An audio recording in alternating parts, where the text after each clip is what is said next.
Welcome back to another episode of Rock Boys Football. It is certainly no secret to the college football landscape that Coach Sark and the Texas Longhorns are absolutely rolling on the recruiting trail. And it sounds like this program is not done yet, kind of stringing together these commitments. Now, I want to talk about some of the names that could be coming down the pipeline for Texas, but I also want to just start with this. Look, when Texas is firing on all cylinders, of which we've seen this program do for really the last 24 months. There's just not many programs that can match the firepower that this program has. And as much as you see the opposing college football fans in the college football landscape talking about Texas, dropping a bag on these football players, look, Texas spends just like Ohio State spends, just like Texas A&M spends, just like Oregon spends. You know what I think a lot of people are ignoring is the success that this program has put together over the last 24 months, not just competing for national championships the last 2 years, but how about the NFL draft production that they've produced as well? 12 NFL draft picks for Texas in 2025. For some reason, like nobody really talks about that. And I believe 9 of those NFL draft picks were homegrown guys, guys that committed to Texas out of high school, got developed to the NFL. There are just not many programs that are competing for national championships like Texas is at the same time producing the NFL draft talent. Look, we know Texas spends, but they are also separating themselves in terms of the success they're putting together on the football field and also the success that they are putting together in terms of NFL draft development. Those things matter in this era of college football as well. Want to, for lack of better terms, take a step back. It's been a really busy last couple of days, an extremely busy last 24 hours of just breaking down commitments. Hey, where does Texas stand right now in the 2026 cycle? What do we like most about their class? What are the biggest concerns about this class? And then talk about, hey, who are the guys that Texas could be trending for over the next couple of days, weeks, and months? Before we get into it, as always, the Texas fans, appreciate you guys. It been a blast the last couple of days talking this program. The amount of support y'all have shown the fella has been amazing. Appreciate you guys. If y'all do enjoy the content, consider subscribing to the channel. Without further ado, let's get into it. And let's start with this. Hey, best part about the class. This is correct. When you start talking about, hey, what's the best part about Texas class? I mean, a lot of people will point to Diabell. I wouldn't blame you. Just won the Elite 11, arguably the best quarterback in the land in the 2026 cycle. To me, the answer is pretty dang obvious, and that is the front seven.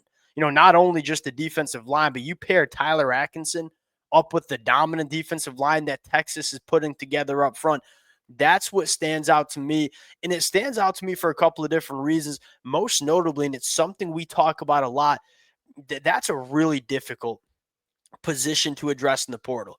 Texas kind of found themselves in a spot where they needed to address that position over the last couple of months. And look, I'm a fan of Murad Watson, and I'm a fan of some of the other pieces that Texas has brought in, but it's kind of hard to sell Texas fans on those guys being future top 10 NFL draft picks outside of Murad Watson. I think he's got some serious ceiling to him. But the other guys, a guy like Travis Shaw, they're solid rotational pieces in the SEC. But it's hard to see Travis Shaw coming in and dominating the SEC in the 2025 year. And I think Coach Sark recognized that. It's like, hey, that's a position where, hey, if you need a wide receiver, you can go get some wide receivers that can bring legitimate juice to your program. If you need guys on the defensive line, it's very, very difficult to address that position. I think Coach Sark figured that out over the last couple of months, and he said, hey, we going to get these bodies out of the high school ranks. This defensive line class for Texas, I think, is going to separate them from a lot of teams in this sport over the next couple of years. And my favorite part about it is the diversity of skill sets that you have in this class. Where I look at James Johnson, I look at Bodney Cleveland. Those are two guys that, and I think you could lump Corey Wells into this too, potential game wreckers. Especially a guy like James Johnson, who 6'2", 290, pushing an 82-inch wingspan. This is a kid that has all the traits and all the horsepower and the twitch to be a game wrecker on Saturdays for the next couple of years. I think you can say very similar things for a guy like Bodney Cleveland. Corey Wells has the ability to get up to like 330 pounds, just be a presence in the middle of the defensive line. Then you look at a guy like Dylan Berryman. I don't think he'll be the game wrecker that a guy like James Johnson can be. But you look at Dylan Berryman and say, hey, that's a fire hydrant that we know can do the dirty work for us over the next couple of years. He is 6'2", he is 320. He is like in a movable presence in the middle of that defensive line because he's so short. He plays with such elite pad level and is a really strong kid. Hey, he can be that guy that's eating up the double teams and that is doing some of the dirty work two gapping. It's important to have these kind of guys. Look, Dylan Berryman's not going to be the talk of this program over the next 4 years, but I feel pretty dang good that he's going to be playing a very important role for Texas over the next couple of years. And the last part about it, it's freaking deep. Like that depth is really important on the defensive line. You go look at the teams that have won national championships. Not only do they have that legitimate top 15 NFL draft upside, go to Michigan in 2023, go to the Georgia defensive lines in 2021 and 2022, all of those defensive lines were extraordinarily deep as well. So when it gets to week 15, when it gets to game 15, I should say, college football playoff games, you got a deep unit that you can rotate in and out.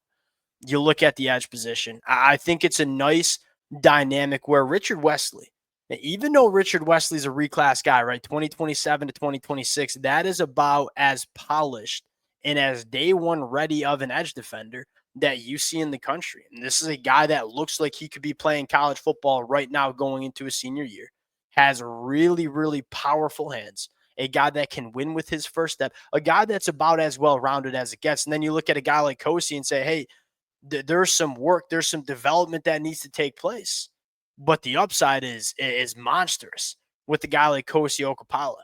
Very, very similar to a guy like Smith Orogbo from the 2025 cycle, where we probably know he's not going to be stepping on the football field immediately and being an all SEC guy. Oh, you bring in a guy like Richard Wesley, you don't necessarily need to rush a guy like Kosi onto the football field. You can let him develop for the first 18 months within this program. Look up year 3, you might be having a guy that goes for 10 plus sacks. Then you pair all of that horsepower up front with the linebacker and Tyler Atkinson, who I think can be one of the more impactful linebackers that we're going to see over the next couple of years. And I know the Anthony Hill comp that's putting lofty expectations on Tyler Atkinson. Look, that's why Texas pushed their chips in for Tyler Atkinson, because they think he can have a very similar impact on this defense that we've seen Anthony Hill do for the last couple of years and what he'll do in 2025. I think what's most important, though, is that, hey, if you want to get monster production from your off-ball linebacker, from a guy like Tyler Atkinson, you got to have a defensive line that's winning up front. And I think Texas has created that. So you're best fit to maximize a kid like Tyler Atkinson over the next couple of years. It's the hardest position to address in the portal.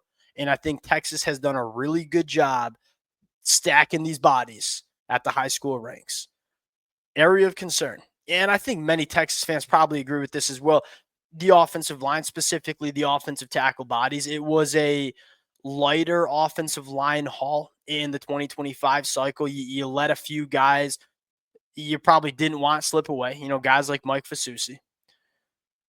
Look, I think John Turrentine has more tackle ability than a lot of people give him credit for, but I think you want to bring in another tackle body. Now, it's flip targets. Is it going to be Zayden Krempin? Is it going to be Sam Roseborough? Is it going to be Malachi Lee? Is it going to be Felix Ojo? I would bet a significant chunk of change that Texas will end up with at least one of those 4 tackles that we have an asterisk around. That's probably the position that is probably the biggest concern, because very similar to what we just talked about with the defensive line, that tackle position, it's hard to find SEC guys in the transfer portal. If you are a team that is relying every single year and finds your offensive tackle in the portal, that ain't a spot you want to be in. And I mean, Texas has a guy I think they like a lot with Nick Brooks, and you obviously have a guy like Brandon that's going into year 2. You have some young tackles that you like. I think you want to add one more in the pipeline in the 2026 cycle. What's up next? Like, what's the most important target? And I would start with this. Hey, can you land one of those tackle bodies? That's probably the most important. Look, I get it might not raise your team ranking according to 24/7 Sports more than a guy like Derrek Cooper would, but I think it's most important from a roster building standpoint. Now, the 3 guys that are uncommitted that Texas very well could be trending for, number 1 to me is Derrek Cooper. It's about outside of Savion. I think Derek Cooper is comfortably the second best running back in this class, and he's a really unique kid because the early parts of his high school career, he was viewed as a back seven defender, safety prospect. You turn on the junior year film, he averages 9.5 yards per carry. It takes you not a lot of time to turn on some of the junior and say, yeah, this kid's a running back. You want the football in this kid's hands 20 plus times a game. And I think he's a guy that's ready to come to Texas or whatever program he ends up at and be a featured back kind of right off the rip. I think Texas is looking for that, especially with the big bodies they're accumulating on the offensive line. Derek Cooper, I think the premier target for Texas over the next couple of days. He's committing July 20th. Number two, I think it's Jay Kruel. And I think it starts with this. That's the recipe that Coach Sark has tried to follow. I think he looks back at the teams that have gotten over the hump and have won national championships, and every single one of those teams have elite defensive lines, elite pass rush ability. Ohio State. No, Ohio State last year, nobody wanted to talk about it. Like that defensive line had 4 high NFL draft picks. You go back to Michigan in 2023 and go back to the Georgia teams. All of them had the same. They won national championships in different ways. It looked a little bit different, but they all had one thing in common: dominant defensive line. I would argue that the dominance that Texas has had on the defensive line over the last couple of years has really asserted themselves I should say, it's a large reason why Texas is the program they are rolling into 2025, because they've had dominant ass kicking on the defensive line. Jay Kruel helps you do that. Number 3, probably my favorite prospect, to be honest, out of the 3, Devon Benjamin, out there from California, Oregon, Michigan, Texas. And it sounds like Texas is kind of just laying in the weeds here. I think most of the buzz is around Oregon. I think most of the buzz is around Michigan. Look, when Texas wants a guy, they go out and get their guy more often than not. Now, how much does Texas push their chips in for Devon Benjamin? We are going to find out. What I love about this kid is, look, play all 5 positions in the back end. Can play boundary cornerback, can play the nickel, can play the safety. I think he'd be a dynamite safety, especially with his man coverage ability and ball hawking instincts. That'd be the last piece to the secondary class in 2026. All 3 of these guys are, in my opinion, difference makers, and I think you can make the argument that Texas is leading for a few of them and very well could be leading for all 3. Very, very good class as we sit right now in the month of July. They are going into a 2025 season where there's legitimate national championship expectations, and if Texas can reach those expectations in the 2025 year, I wouldn't be surprised if we're looking up come National Signing Day and saying, hey, this Texas program just signed the number 1 class in the country again after doing it in 2025. Very good class. I'll say this: they got 20 commitments in the fold. 15 of them are blue chippers. The 3 of them are special teamers: long snapper, kicker, punter. And so they only have really 2 non-blue chippers committed in the 2026 class, which is insane for a 20 commit class. We'll close it out there. Appreciate you guys rocking with it. Going to be very fun to talk this team on the trail over the next couple of days and weeks. If y'all do enjoy the content, consider subscribing to the channel. We'll talk to y'all later. Peace.